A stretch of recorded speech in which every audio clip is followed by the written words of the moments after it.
3 जनवरी 2025 शुक्रवार। देखो ईश्वर का मेमना।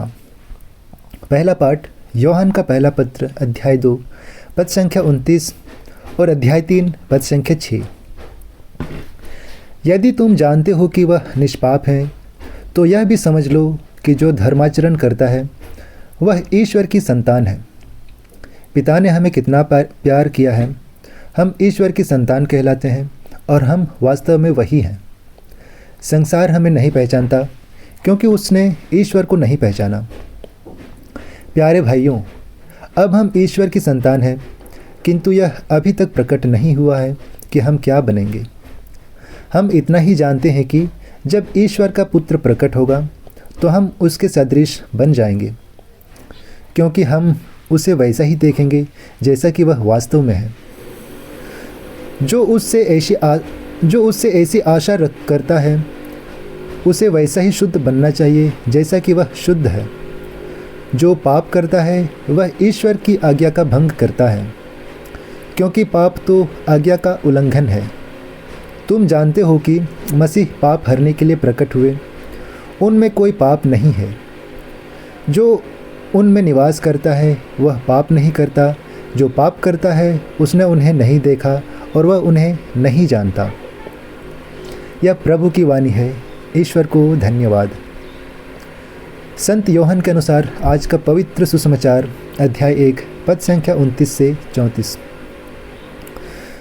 दूसरे दिन यूहन्ना ने ईसा को अपनी ओर आते हुए देखा और कहा, देखो ईश्वर का मेमना जो संसार का पाप हरता है। यह वही है जिनके विषय में मैंने कहा, मेरे बाद एक पुरुष आने वाला है, वह मुझसे बढ़कर है क्योंकि वह मुझसे पहले विद्यमान थे।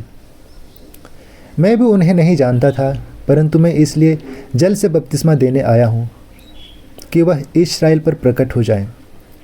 फिर यूहन्ना ने यह साक्ष्य दिया, मैंने आत्मा को कपोत के रूप में स्वर्ग से उतरते और उन पर ठहरते देखा।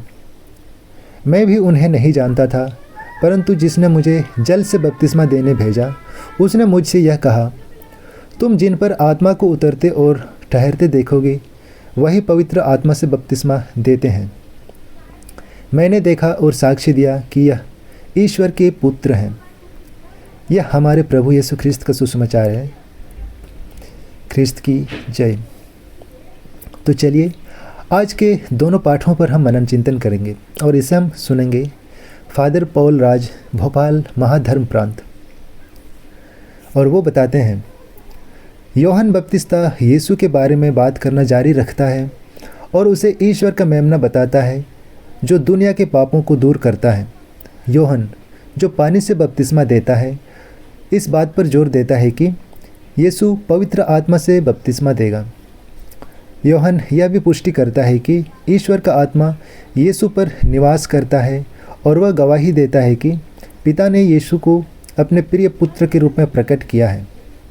इन प्रमाणों के बावजूद यीशु को कई लोगों से अस्वीकृति का सामना करना पड़ता है, विशेष रूप से बंद और जिद्दी दिल वाले जो पवित्र आत्मा का विरोध करते हैं। हम में से जिन्होंने अपना दिल खोल दिया है, यूहन्ना की घोषणाएं दिव्य प्रभु की उद्धारकर्ता के रूप में यीशु में हमारे विश्वास को मजबूत करती है। यह स्वीकार किया गया है कि कभी कभी हम यीशु को पूरी तरीके से स्वीकार करने में रुक सकते हैं। हालांकि हमें आभारी होने के लिए प्रोत्साहित किया जाता है कि यीशु हमेशा हमें अपनी ओर ले जाते हैं। पर्याप्त सबूत और गवाही के बावजूद भी बंद दिल वाले लोग अभी भी यीशु को अस्वीकार कर सकते हैं।